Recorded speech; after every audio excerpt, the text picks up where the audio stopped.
चलिए आज हम आपको बताएंगे क्षेत्रमिति किसे कहते हैं, क्षेत्रमिति की परिभाषा। ध्यान से सुनिए, यहीं पर याद हो जाएगा। क्या लिखा हुआ? क्षेत्रमिति की परिभाषा। क्षेत्रमिति देखिए,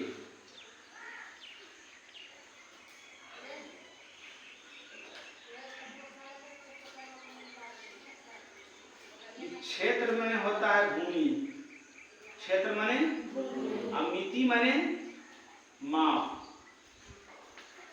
क्या बोले? क्षेत्र माने मिति माने यानी भूमि की माप को क्षेत्रमिति कहेंगे। क्या कहेंगे?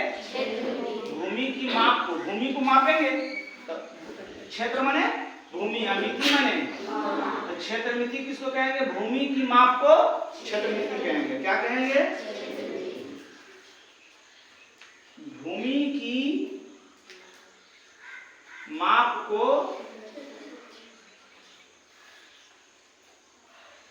क्षेत्रमिति कहेंगे, क्षेत्रमिति कहते हैं, है ना। क्षेत्रमिति में दो चीज बताएंगे आपको। एक में त्रिभुज, सबसे पहले एक चीज आप बताते हैं क्षेत्रमिति में होता क्या क्या है, जिसको हम लोग कहते हैं विमाएं। विमाएं बाबू तीन होते हैं।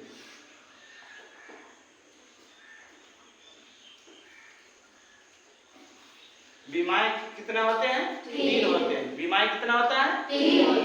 तीन होते हैं। क्या क्या?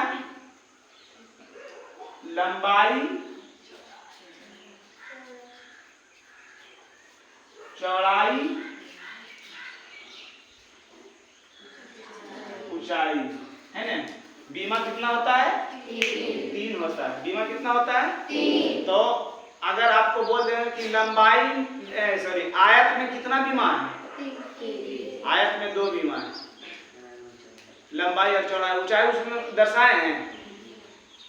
कभी आयत का क्षेत्रफल की होता है लंबाई गुना चौड़ाई, परिमाप की होता है चारों भुजा के योग, यानी 2 इंटू लंबाई प्लस चौड़ाई। ऊंचाई का चर्चा है नहीं है ना। अब त्रिभुज में कोई बीमा होती है? त्रिभुज में तीन बीमा होती है। क्या किया? लंबाई, चौड़ाई, ऊंचाई। त्रिभुज में ऊंचाई होती है मगर आयत में ऊंचाई होती है नहीं होती है। तो बीमा कितना होता है? तीन। बीमा कितना होता है? यही तीन बीमा से आपको त्रिभुज और चतुर्भुज, त्रिभुज और चतुर्भुज बताएंगे। क्या किसका किसका क्षेत्रफल बताएंगे? त्रिभुज और चतुर्भुज का क्षेत्रफल। त्रिभुज और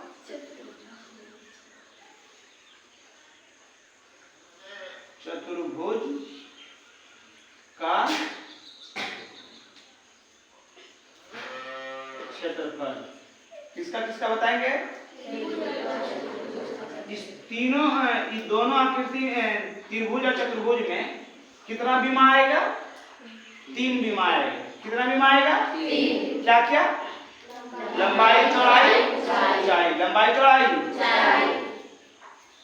चलिए उसके बाद आता है एक में क्षेत्रफल।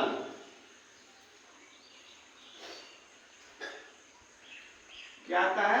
क्षेत्रफल। क्षेत्रफल की कहेंगे दो बीमाओं के गुणनफल को क्षेत्रफल। दो बीमा, किसी भी दो बीमा को गुना कर दोगे तो क्या हो जाएगा? दो बीमाएं के गुणनफल, दो बीमाएं के गुणनफल को क्षेत्रफल कहते हैं। दो बीमा के गुणनफल को क्या कहेंगे? क्षेत्रफल। अब आता है परिमाप। कहीं कहीं परिमाप लिखा रहेगा, कहीं कहीं परिमिति लिखा हुआ रहेगा, याद रखिए, है ना।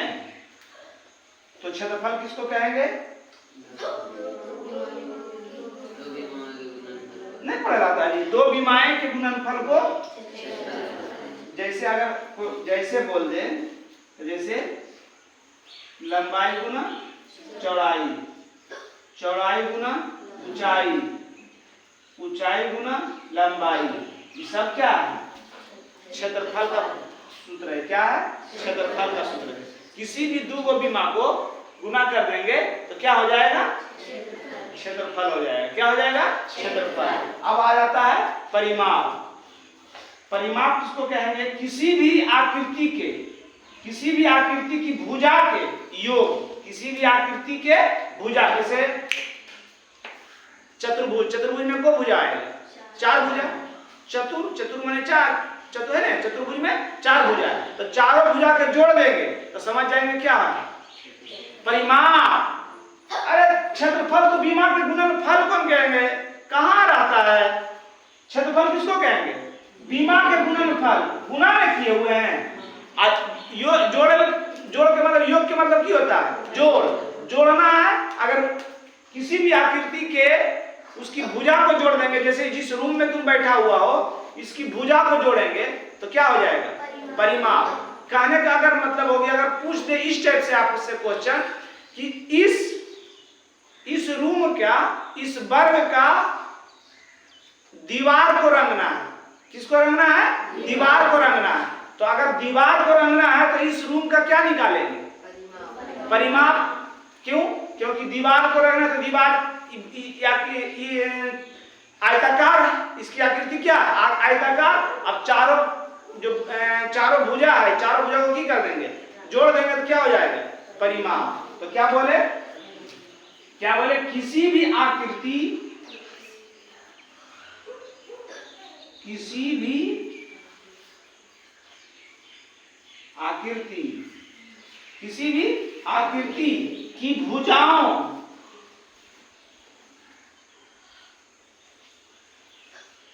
भुजाओं के योग की लिखा है? किसी भी आकृति की भुजाओं के योग को क्या कहेंगे?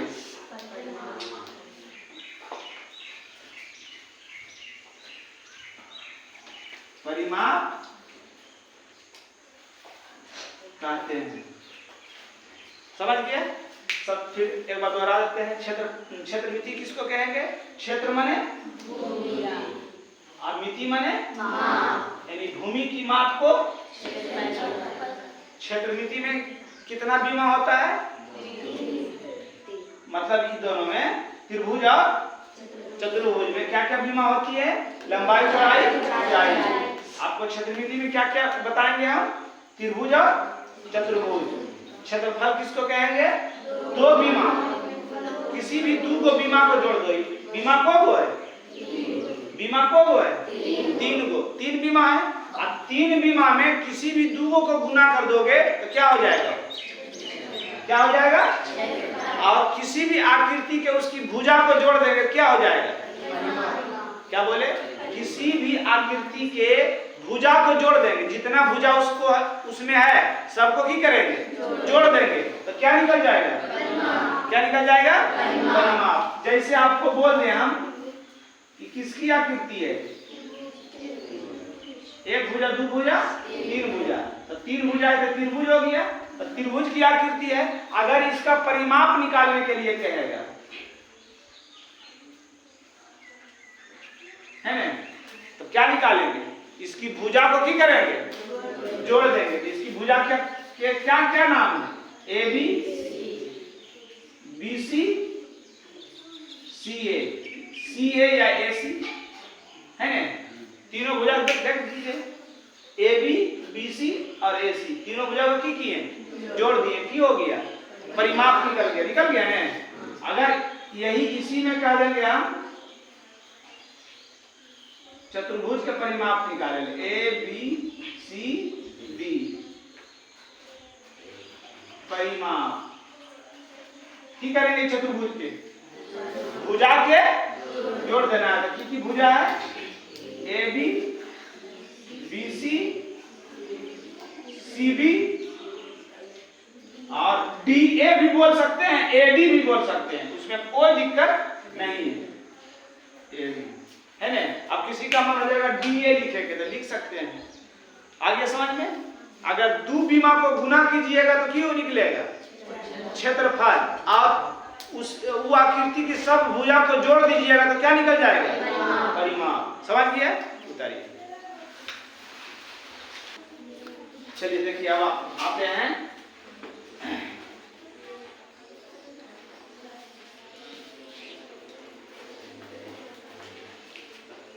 सबसे पहले ये त्रिभुज।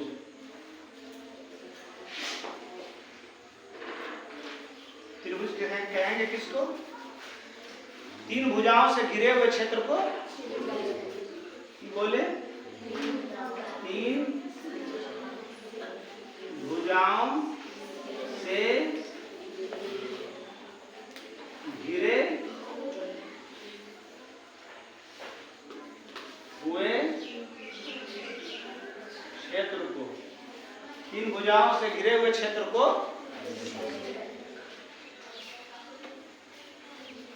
त्रिभुज कहते हैं, है ना? इसका पूरा कौन कौन त्रिभुज है, त्रिभुज में कितना बीमा होता है ना, सब आगे बताएंगे। उसके बाद आता है चतुर्भुज। किसको कहेंगे? त्रिभुज में तीन भुजाओं से घिरे हुए क्षेत्र, तो चतुर्भुज किसको कहेंगे? चार भुजाओं से घिरे हुए क्षेत्र को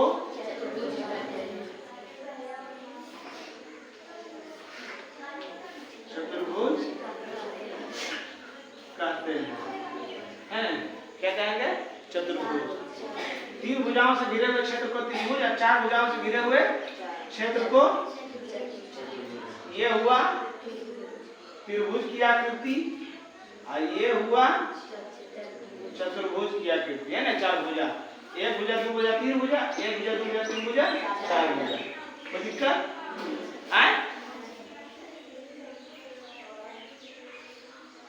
चलिए अब इसमें आता क्या क्या है ना?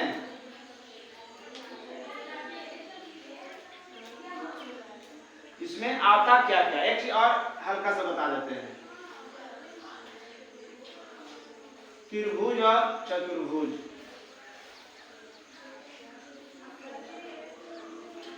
त्रिभुज का कितना भाग है, चतुर्भुज का कितना भाग है ना? इसको की कहेंगे? क्या कहेंगे? भुजा। इसको की कहेंगे? कोण। क्या कहेंगे? इसको की कहेंगे?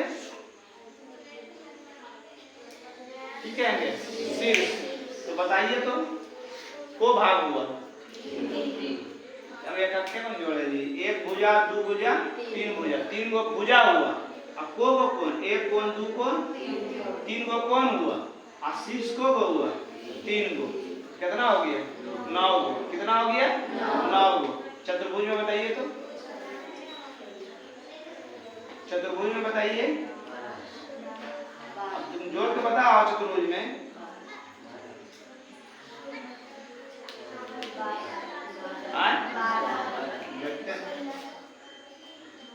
ये क्या है? भुजा, है ना? क्या है? भुजा। क्या है? कोण। ये क्या है?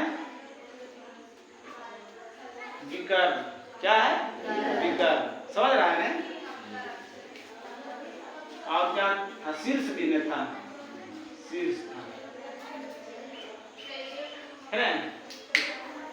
कितना कितना क्या क्या चीज हो गया?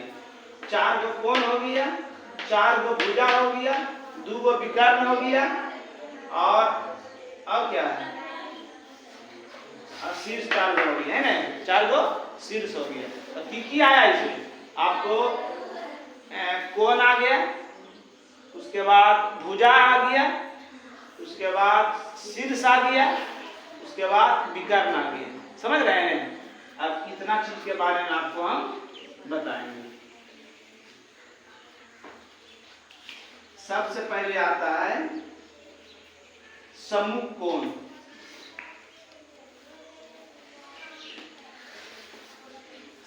सम्मुख कोण मिटा दिए रे। ऐसे त्रिभुज और चतुर्भुज का परिभाषा तो याद रहेगा। 3 भुजाओं से घिरे हुए क्षेत्र को त्रिभुज और 4 भुजाओं से घिरे हुए क्षेत्र को चतुर्भुज। कोई दिक्कत? हाँ,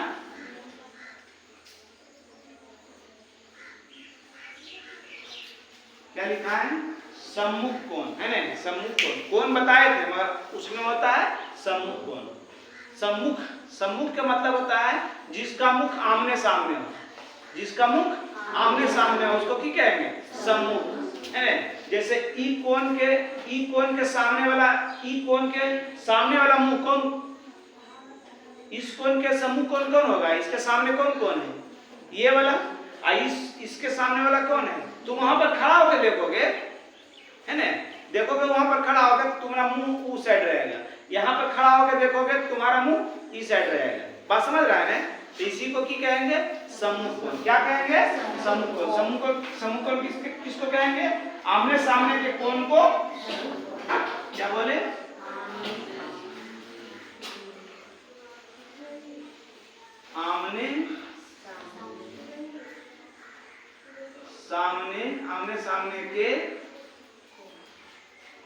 आमने सामने के कोण को सम्मुख कोण।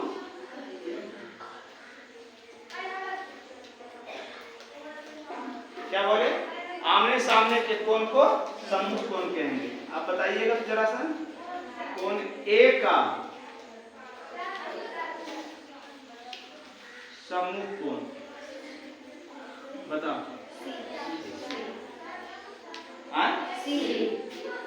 सही है ना। कोण बी का सम्मुख कोण है ना। इसके सामने कौन कौन है? ये वाला। इसके सामने कौन कौन है? ये वाला। इसको क्या कहेंगे? सम्मुख कोण। जिसका मुख आमने सामने हो है ना, जो कोण आमने सामने हो उसी को क्या कहेंगे? सम्मुख कोण। तो यहाँ पर खड़ा रहेगा तो ई मुख कभी हो सकता है। जैसे यहाँ पर हम खड़ा रहेंगे तो ऐसे खड़ा नहीं कर सकते हैं, इन दोनों के बीच में खड़ा रहेंगे तो इस टाइप के रहेगा, हमारा मुंह कन रहेगा वो साइड। समझ गए? उसके बाद आता है सम्मुख भुजाएं। सम्मुख भुजाएं है ना। क्या आता है? सम्मुख भुजाएं। अब सम्मुख कोण जैसे है का परिभाषा है, सम्मुख भुजा की परिभाषा है, वही रहेगा। इसमें खाली कोण कर देना, इसमें खाली भुजा कर देना। तो सम्मुख भुजा किसको कहेंगे? आमने सामने की भुजा को नहीं, कौन सी?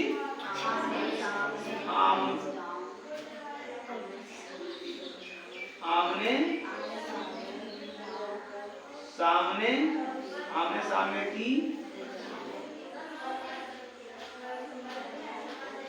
भुजाओं को सम्मुख भुजाएं कहते हैं। क्या बोले?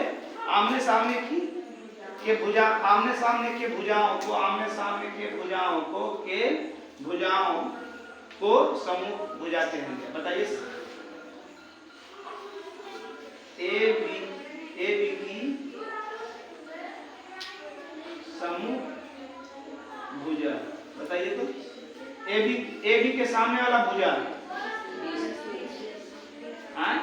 ए बी के सामने वाला भुजा को क्या बोला? बीसी। बीसी। हाँ, इसके सामने कौन भुजा है ना?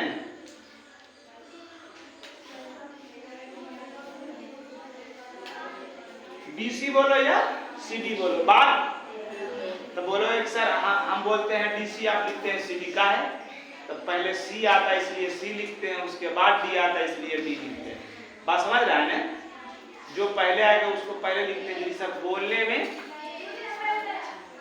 जैसे चार लड़का का नाम बोलेंगे, तुमको बोले रे, चार लड़का का नाम बोलेंगे, बोलेंगे ABCD के अक्षर में बोलना है, तो कभी तुम नहीं बोलोगे MNOP, कभी नहीं बोलोगे कि नंबर है कौन सा ABCD। काहे ऐसा होता है? क्योंकि ABCD जो है ना बैठा हुआ है, समझ रहा है, मुंह पर बैठा हुआ है, इसलिए बीच से कभी नाम देखा है कि MNOP रख दो आंसर, TUVW फला चिन्ह रख दो आंसर, ऐसा रहता है। ज्यादा ABCD या XYZ है ना, इस टाइप बोला जाता है। तो इसलिए BC बोलो या CD बोलो, बात एक ही है। पहले C आता है इसलिए हम पहले C लिख देते हैं, उसके बाद D आता है इसलिए D लिख देते हैं। DC भी बोलोगे तो उसी को वह सुनेगा, और CD भी बोलोगे तो वह सुनेगा। समझ रहा है ना? AB के सम्मुख भुजा कौन सी हो जाएगा? AD के सम्मुख भुजा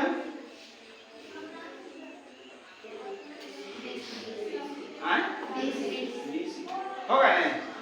क्या क्या चीज बताएं आपको? कौन में बताएं सम्मुख कौन, अब भुजा में बताएं सम्मुख भुजा। समझ गए?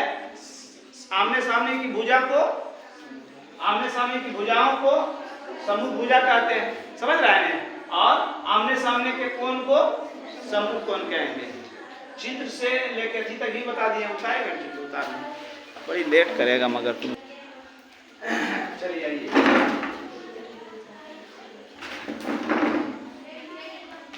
अब आता है सम्मुख भुजाएं।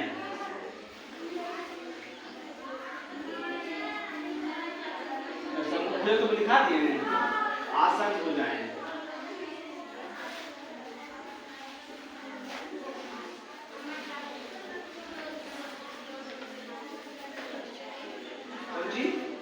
आसन भुजाएं, ध्यान दो इधर। लगातार भुजाएं को, लगातार में समझो इन्हें, लगातार का मतलब जैसे बोले तो लगातार 1 2 3 10 लगातार नहीं बोल रही है। हाँ अब बोलो, हाँ मुस्कान है, सोची नाम है मुस्कान, अब बोलो हाँ 1 2 3 10 15 20 लगातार नहीं बोल रही है। लगातार का मतलब 1 2 3 4 5 6 7 8 9 10 11 12 13 14 15 ये है लगातार, है ना? तो बोले क्या बोले? लगातार भुजाएं को, लगातार भुजाएं को आसन भुजाएं कहेंगे, है ना? लगातार भुजाएं को आसन भुजा कहेंगे। पहले देखो इधर, लगातार भुजाएं को AB के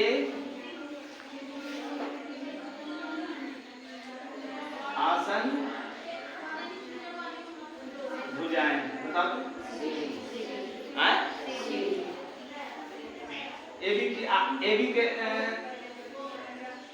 AB के आसन भुजा CD, AB यहाँ है, CD यहाँ है, लगातार है रे, यहाँ से उछल के यहाँ चले फिरे। लगातार के मतलब अभी की बोले, अभी बोलिए 1 2 3 10 ये लगातार है ले, ये तो उछल लिए है ना वो। लगातार का मतलब की बोले? तो AB के आसन भुजा की हो जीते BC AD। देखिए ना, ई भुजा की चर्चा के लिए एकर आसन भुजा पूछ ली, लगातार में के ई है और ई है कभी, ई तो एक राय में आई थे, बात समझ रहे हैं? उसके बाद BC के आसन भुजा बताओ, BC के आसन भुजा ई भुजा के लगातार कौन है? AB और CD नहीं है जी। देखिए ना, ई भुजा से लगातार होना चाहिए, ई भुजा से लगातार कौन जाएगा? ई वाला जाएगा, ई वाला जाएगा। CD के आसन भुजा, CD के आसन भुजा BC और AD, BC और ए डी डी, अच्छा लिख ले उन्हें बच्चे थोड़ा लिख ले, डी ए और सी बी हो गया जी। भुजा के एक आसन भुजा कौन होती है? ई वाला ए डी के आसन भुजा, हाँ ए डी के आसन भुजा, ए बी और बी सी, ए बी और बी सी, समझ में आ गया आसन भुजा? हाँ लगातार होना चाहिए, जेका चर्चा होकर सटरे रहना चाहिए। क्या है? आसन भुजा। क्या है? आसन भुजा। हटा दे, हटा दे ना जी, उतारेगा वीडियो से उतार लीजिए। उसके बाद आता है आसन कोण।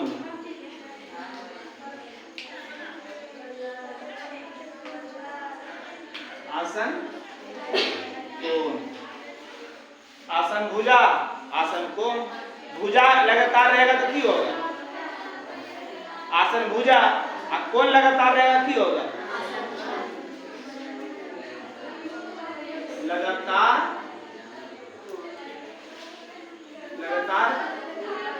कोनों को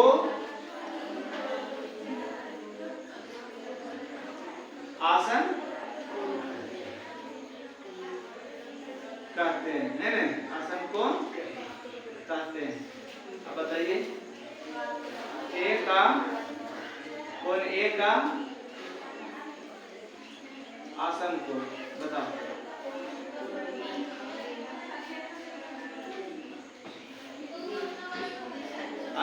एक आसन को बी बी और सी बी, सी बोलो है। अरे एक लगातार ई होते, ई तो नाना ही है, गजब आदमी है। बी का आसन कौन? लगातार कौन को, लगातार कौन को आसन कौन कहेंगे? हाँ एक देखेंगे सटले में कौन है? ई है और ए है और सी है। सी का आसन कौन? सी के लगातार में क्या है? बी और बी है। डी का आसन कौन? डी के लगातार में क्या है? सी और ए। समझ गया? क्या क्या हो गया ये? आसन कोण की बताएं? सम्मुख कोण, आमने सामने की कोण का सम्मुख कोण, सम्मुख भुजा, आमने सामने की भुजा। रे बंदा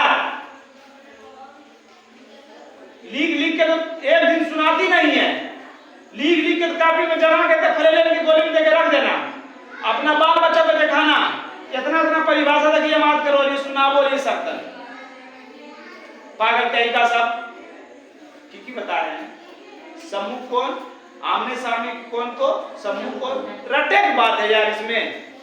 सम्मुख माने आमने सामने के कोण का सम्मुख कोण, आमने सामने की भुजा को सम्मुख भुजा, लगातार भुजा को आसन भुजा को लगातार भुजा को आसन भुजा कहेंगे, लगातार कोण को आसन कोण कहेंगे। एक लाइन की परिभाषा लिखे की खाली कोशिश करता है। कहां से सवाल था पहले यहाँ पर? शीर्ष बताया था जी, शीर्ष शीर्ष कौन होता है? शीर्ष बताए थे ना, बताइए ना। शीर्ष दो रेखाखंड के उभयनिष्ठ, दो रेखाखंड के उभयनिष्ठ बिंदु को शीर्ष कहते हैं। आगे में बैठ रहा था जमन जी होता है, बोल दे रहा था। क्या बोले? दो रेखाखंड के उभयनिष्ठ उभयनिष्ठ बिंदु को शीर्ष कहेंगे, है ना। दो रेखाखंड समझो है ना, जेकरा में तीर नहीं, रेखा में रेखा, फलनी रेखा में चिलनी फल्ली की बेटी या चिल्ली की बेटी वो रेखा नहीं बोल रहे हैं, रेखा की हो रेखा। अगर तिरियर हटा देवे ने तो ये होते रेखा खंड, की होते दोनों तरफ तीर नहीं रहेगा। रेखा खंड का मतलब सीमित हो गए, एक बाद होने नहीं जीते है ना। और जहां तिरिया लगा देवे का मतलब आगे भी जाते है। तो रेखा जो है ना जहां मन जहां जा सकता है, समझ रहा है ना। और रेखा खंड के मतलब दोनों लिमिट वहीं तक, समझ रहा है ना। रेखा खंड समझ रहा है ना। रेखा खंड के उभयनिष्ठ बिंदु को, उभयनिष्ठ किसको कहेंगे?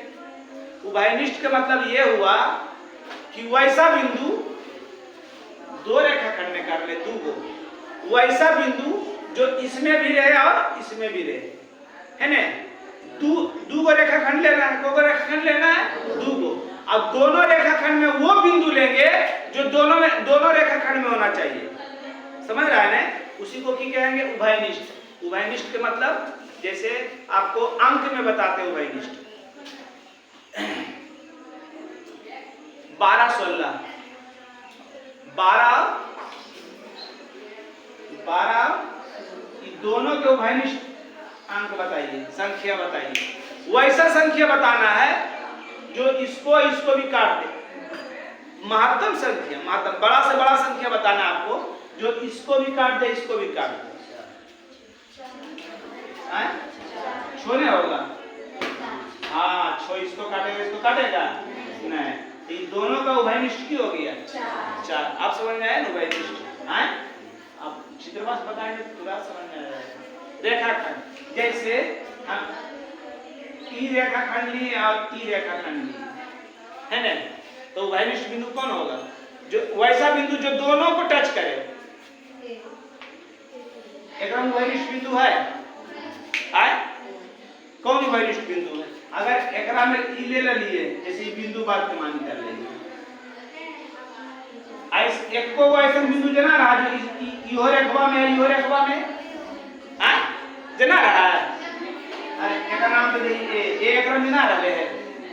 अब एक रे हम जोड़ दिए इससे, तो कौन बिंदु है जो एकराम भी है और एकराम भी है? ए जाओ का बिंदु है ना। कौन बिंदु है? ये वाला बिंदु जो है ना, इसको भी टच कर रहा, इसको भी टच कर रहा। इसी को यह बिंदु को की कहेंगे? उभयनिष्ठ। की कहेंगे? उभयनिष्ठ का मतलब दोनों में मौजूद रहे। उभयनिष्ठ का मतलब दोनों में मौजूद रहे। अब ई वाला बिंदु आया पर बात करने बिंदु है, ई वाला बिंदु है ये है, ई वाला बिंदु है ये है, ई वाला बिंदु इसमें टच कर रहा, ई वाला बिंदु इसमें टच कर रहा। मगर ई बिंदु जो है इस रेखा में भी, ई रेखा खंड में भी टच कर रहा और इस रेखा खंड में भी टच कर रहा। तो इसी बिंदु को की कहेंगे? उभयनिष्ठ बिंदु। बात समझ गई हमारी बात? तो की लिखा है? दो रेखाखंड के उभयनिष्ठ बिंदु को शीर्ष कहेंगे। तो बता दीजिए शीर्ष कौन कौन शीर्ष है, कहां कहां पर टच कर रहा है? ए तक टच कर रहा, नहीं कर रहा जी, नहीं कर रहा है। यहाँ पर ई भी टच कर रहा, ई भी टच कर रहा। कहां पर? बी पर भी टच कर रहा है, ई भी टच कर रहा, ई भी टच कर रहा। सी पर भी टच कर, ई रेखाखंड कहां टच कर रहा है? यहाँ पर। और ई रेखाखंड कहां पर टच कर रहा है? बी तक कर रहा है ना। तो ए बी सी डी की हो गया? शीर्ष हो गया। क्या हो गया? शीर्ष। बैठा दे। अब आता है विकर्ण। क्या आता है? हल्का सा कल बताए थे, आयत में तो विकर्ण बताए थे ना जी। कौन बोला? ये हो गया, ये हो गई। दोनों को की कहेंगे? तो इसका परिभाषा कैसे लिख सकते हैं? किसको किसको जोड़े? तो ए और सी क्या था? ए था ए सी, ए और ए सी विकर्ण। ए और सी क्या था? ए बी सी डी की लिखाए थे अभी, चल रहा था। क्या लिखाए थे? तो क्या कैसे कैसे जोड़े? ए सी को और बी डी को। तो ए सी कौन सी है? सम्मुख शीर्ष है, नहीं सम्मुख शीर्ष है। ए का सम्मुख शीर्ष कौन होगा? सी, और बी के सम्मुख शीर्ष कौन होगा, है ना। तो डी इसका परिभाषा कैसे लिखेंगे, सम्मुख शीर्ष को जोड़ने वाली रेखाखंड, क्या बोले, जोड़ने वाली रेखाखंड या मिलाने वाली रेखाखंड को की कहेंगे, की बोले, क्या बोले, सम्मुख शीर्ष को मिलाने वाली रेखा खंड को ठीक है, विकर्ण कहेंगे।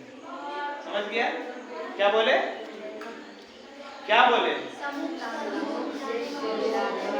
सम्मुख शीर्ष को, सम्मुख में जिसका मुख आमने सामने हो, सम्मुख शीर्ष को मिलाने वाली रेखाखंड को की कहेंगे, तो विकर्ण की हो गया,